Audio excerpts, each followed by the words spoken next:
जय श्री कृष्ण दोस्तों। आज हम आपको रक्षाबंधन की वह दिव्य और प्राचीन कथा सुनाने जा रहे हैं जिसे स्वयं भगवान श्री कृष्ण ने राजा युधिष्ठिर को सुनाया था। यह केवल एक कथा नहीं बल्कि ईश्वर के मुख से निकला हुआ अमृत वचन है जिसे सुनने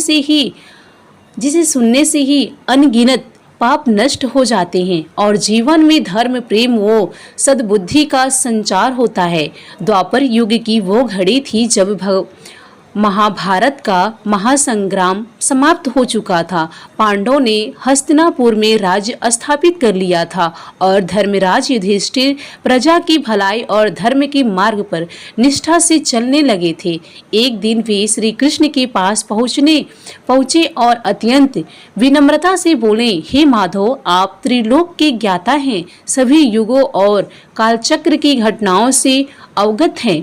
मैंने सुना है कि श्रावण मास की पूर्णिमा को रक्षाबंधन का पर्व मनाया जाता है, जिसमें बहनें अपने भाइयों की कलाई पर रक्षा सूत्र बांधती हैं और उनकी दीर्घायु की कामना करती हैं। कृपया मुझे बताएं कि इस पर्व के पीछे की पौराणिक कथा क्या है, जिससे मैं इस पर्व के वास्तविक महत्व को समझ सकूं।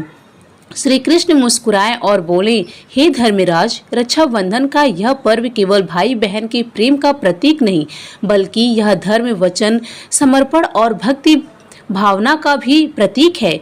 इसके पीछे एक प्राचीन और रहस्यपूर्ण कथा है जो त्रेता युग में घटित हुई थी और जिसका संबंध महान दानवीर राजा बलि और देवी लक्ष्मी से है। मैं तुम्हें वो कथा सुनाता हूँ जिसे सुनकर तुम इस पर्व का गूढ़ अर्थ समझ सकोगे। युधिष्ठिर ने श्रद्धा से कहा, हे केशव, मैं उस कथा को सुनने के लिए अत्यंत उत्सुक हूँ।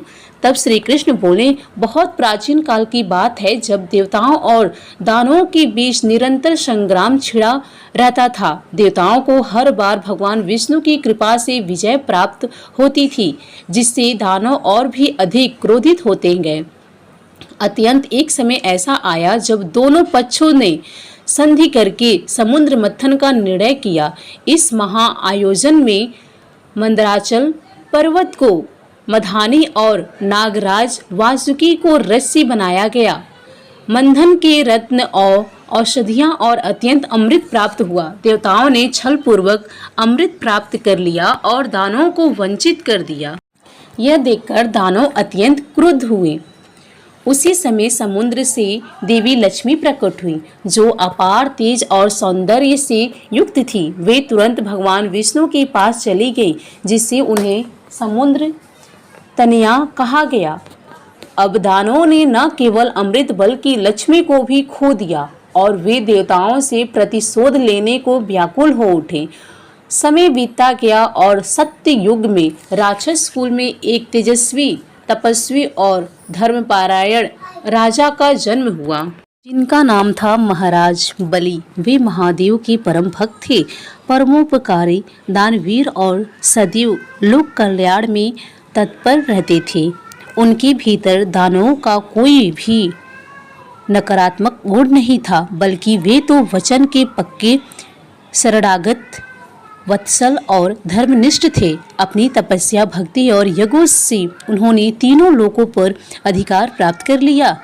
उनकी ख्याति से देवलोक तक कांप उठा और तब देवताओं ने भगवान विष्णु से प्रार्थना की कि वे कुछ करें। अब यह कथा धीरे धीरे वामन अवतार, भिक्षा, 3 पग भूमि और अनंत देवी लक्ष्मी की रक्षा सूत्र बांधने तक पहुंचेगी, जो बतलाएगी कि यह पर्व सिर्फ राखी का धागा नहीं बल्कि यह धर्म, विश्वास और आत्मसमर्पण की सबसे ऊंची अभिव्यक्ति है।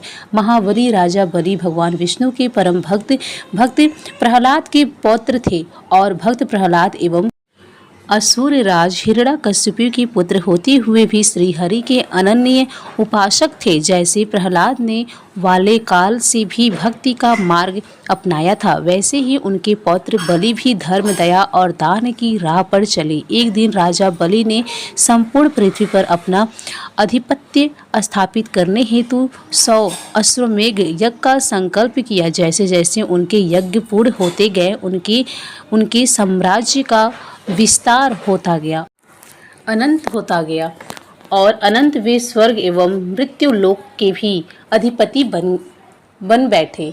ये देखकर देवता चिंतित हो उठे। उन्हें भय हुआ कि यदि बलि ने अमृत प्राप्त कर लिया तो उन्हें रोकना असंभव हो जाएगा और सृष्टि का संतुलन बिगड़ जाएगा।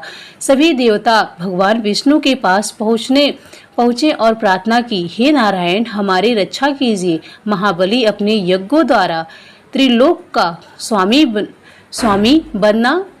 बनता जा रहा है। तब भगवान श्री विष्णु बोले, हे देवगण, अब समय आ गया है कि मैं अपना वामन अवतार ग्रहण करूं और राजा बलि की परीक्षा लूं। इतना कहकर भगवान ने एक बौने ब्राह्मण बटुक का रूप धारण किया और राजा बलि के यज्ञ स्थल पर पहुँचे।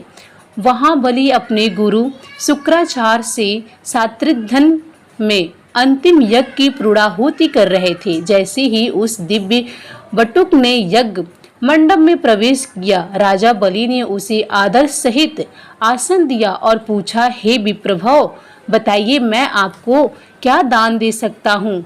बटुक ने शांत स्वर में कहा, हे राजन, मुझे केवल 3 पग भूमि चाहिए जिस पर मैं यज्ञ कर सकूं। बलि हंस पड़े और बोले, हे ब्राह्मण, आप चाहे तो पूरी पृथ्वी मांग सकते हैं, मात्र 3 पग भूमि क्यों? बटुक ने उत्तर दिया, राजन, जो जितना आवश्यक है उतना ही मांगना चाहिए। आवश्यकता से अधिक मिलने पर तृष्णा बढ़ती जाती है। इन वचनों ने बलि के हृदय को स्पर्श किया और उन्होंने नम्र होकर कहा, हे ब्राह्मण देव, आपकी बातों में गहन ज्ञान है। मैं आपको वचन देता हूँ कि आप जो मांगते हैं वो मैं आपको दूंगा। तभी शुक्राचार्य ने चिताया, हे राजन, यह कोई साधारण ब्राह्मण नहीं बल्कि स्वयं विष्णु है जो देवताओं के हित के लिए आए हैं। परंतु बलि ने विनम्रता से कहा, यदि यह सच है तो यह मेरे लिए सौभाग्य है कि साक्षात भगवान मुझसे याचना कर रहे हैं। मेरा द्वार कभी किसी याचक को खाली नहीं लौटाता। शुक्राचार्य नाराज होकर वहां से चल गए। बलि ने बटुक को 3 पग भूमि देने की घोषणा कर दी। तभी बटुक ने विराट रूप धारण किया। भगवान वामन का विशाल विक्रम रूप प्रकट हुआ, जिसने एक पग में स्वर्ग और दूसरे पग में पृथ्वी को नाप लिया। अब तीसरे पग के लिए कोई स्थान नहीं बचा। तब वामन बोले, हे बलि, अब तीसरे पग के लिए तुम्हारे पास क्या है? राजा बलि ने नमस्तक होकर उत्तर दिया, प्रभु, मेरा सिर प्रस्तुत है, उस पर अपना तीसरा पग रख दीजिए जिससे मेरा वचन झूठा ना हो। भगवान विष्णु ने प्रसन्न होकर अपना तीसरा पग बलि के सिर पर रख दिया और उन्हें पाताल लोक का राजा नियुक्त कर दिया। बलि की सत्यनिष्ठा, त्याग और दान देखकर भगवान विष्णु अत्यंत प्रसन्न हुए और उन्होंने अपने वामन रूप को छोड़कर चतुर्भुज स्वरूप में प्रकट होकर बलि को वरदान दिया, हे राजन, आने वाले श्रावणी मनवंतर में तुम इंद्र बनोगे। जब तक वो समय ना आए तुम पाताल लोक में निवास करोगे और मैं स्वयं तुम्हारे साथ वहां रहूंगा। इस वरदान को पाकर बलि अत्यंत प्रसन्न हुआ और पाताल लोक चले गए। वहां जाकर उन्होंने कठोर तपस्या आरंभ कर दी। अन्न जल त्याग कर केवल भगवान विष्णु का स्मरण करते हुए वे गहन भक्ति में लीन हो गए। उनकी तपस्या से तीनों लोक हिल उठे और भगवान विष्णु भी बलि की भक्ति से अत्यंत प्रसन्न हो गए। एक दिन समुद्र की गहराइयों में भगवान विष्णु ने प्रकट होकर बलि के समक्ष दिव्य रूप धारण किया। उनके तेज से संपूर्ण पाताल लोक प्रकाशित हो उठा। बलि ने भाव विभोर होकर भगवान के चरणों में प्रणाम किया और कहा, हे प्रभु, आप मेरी साधना से प्रसन्न होकर स्वयं प्रकट हुए, जिससे बड़ा सौभाग्य और क्या हो सकता है। भगवान विष्णु ने कहा, हे महाबली, तुम्हारी भक्ति ने स्वर्ग और पाताल दोनों का धन्य कर दिया है। मैं तुम्हारी दानवीरता और प्रेम से अत्यंत संतुष्ट हूँ और अब सदा तुम्हारे साथ रहूंगा। भगवान वामन के रूप में प्रकट होकर जब भगवान विष्णु ने 3 पग भूमि मांगते हुए महाराज बलि की परीक्षा ली, तब उनकी भक्ति और त्याग से संपन्न होकर कहा, अपनी इच्छा प्रकट करो, जो भी तुम मांगोगे वो तुम्हें प्राप्त होगा। तब महाराज बलि ने अत्यंत विनम्रता पूर्वक कहा, हे प्रभु, मैं आपसे कोई भौतिक वरदान नहीं चाहता। ना मुझे पद चाहिए, ना धन, ना सत्ता।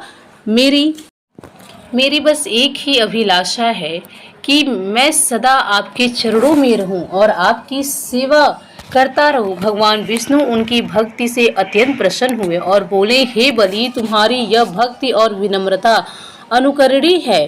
तुमने जो मांगा है वो तुम्हारे चरित्र की महानता का परिचायक है। अतः मैं तुम्हारी इच्छा पूरी करूंगा और तुम्हारे साथ पाताल लोक में निवास करूंगा। बलि ने भी महर्षि होकर कहा, हे प्रभु, यह मेरे लिए गर्व की बात है कि आप मेरे साथ पाताल में रहेंगे। भगवान विष्णु ने कहा, हे बलि, जिस दिन मेरी पत्नी लक्ष्मी तुम्हें किसी वचन से बांध ले, उस दिन तुम मुझे उन्हें सौंप दोगे और मैं बैकुंठ लोक जाऊंगा। समय बीता और इधर देवी लक्ष्मी अपने स्वामी की अनुपस्थिति में व्याकुल हो उठी। वे भगवान शिव के पास गए और समाधान चाहा। महादेव ने उन्हें परामर्श दिया कि एक नाग कन्या का रूप लेकर बलि के पास जाए और उनसे रक्षा का वचन ले। देवी लक्ष्मी ने नाग कन्या का रूप धारण किया और नागराज वासुकी को साथ लेकर पाताल लोक पहुंची। उन्होंने वासुकी को रक्षा सूत्र का रूप लेने को कहा और फिर वो धागा लेकर महाराज बलि के पास गए। जब बलि ने उस नाग कन्या को संकट में देखा तो उन्होंने रक्षा का वचन दिया। तब लक्ष्मी जी ने उनके हाथ में रक्षा सूत्र बांधा और अपने वास्तविक रूप का उद्घाटन किया। महाराज बलि चकित रह गए। उन्होंने लक्ष्मी जी को बहन मानकर नमस्कार हो गए। हे देवी, आपने मुझे वचन में बांध लिया है, अब जो मांगेंगी वह दूंगा। तब लक्ष्मी जी ने भगवान विष्णु को मांगा और बलि ने उन्हें ससम्मान सौंप दिया। तभी से श्रावण मास की पूर्णिमा को रक्षाबंधन का पर्व मनाया जाने लगा। भगवान विष्णु ने भी बलि से वचन दिया कि चातुर्मास में उनका एक अंश सदैव पाताल लोक में रहेगा। श्री कृष्ण ने यह कथा युधिष्ठिर को सुनाई और कहा, हे धर्मराज, ये रक्षाबंधन का ये पवित्र कथा है जो भाई बहन के अनमोल रिश्ते को और प्रगाढ़ करती है। जो भी इस कथा को श्रद्धा पूर्वक सुनेगा उस पर लक्ष्मी जी की कृपा सदैव बनी रहेगी। युधिष्ठिर ने इस कथा को सुनकर भगवान श्री कृष्ण को धन्यवाद दिया और इसे पूरे राज्य में प्रशासित करने का निश्चय किया। यह कथा हमें सिखाती है कि रक्षा बंधन केवल भाई बहन का पर्व नहीं, यह उस वचन और विश्वास का पर्व है जो प्रेम, भक्ति और त्याग की डोर से जुड़ा हो। दोस्तों, यही थी वो अद्भुत और भावपूर्वक कथा जिसमें एक भक्त के वचन ने स्वयं भगवान को बंधन में बांध लिया और एक बहन के प्रेम ने रक्षाबंधन जैसे पवित्र पर्व को जन्म दिया। अगर इस कथा ने आपके मन को स्पर्श किया हो तो आपके हृदय में भक्ति, प्रेम और रिश्तों की गरिमा को फिर से जीवित किया हो तो इसे अपने भाई या बहन के साथ जरूर साझा कीजिए। अगर आप भी अपने भाई या बहन से सच्चा प्रेम करते हैं तो इस वीडियो को लाइक करें, अपने प्रियजनों के साथ शेयर करें और ऐसी ही पौराणिक, प्रेरणादायक और भक्ति से भरी कथाओं के लिए हमारे चैनल को सब्सक्राइब करना ना भूलें। और हाँ, कमेंट में एक छोटा सा संदेश जरूर छोड़िए। जय श्री कृष्ण उन सभी भाइयों बहनों के लिए जिनका प्रेम अमर है और जिनके रिश्ते, वचन, विश्वास और भक्ति से जुड़े हैं।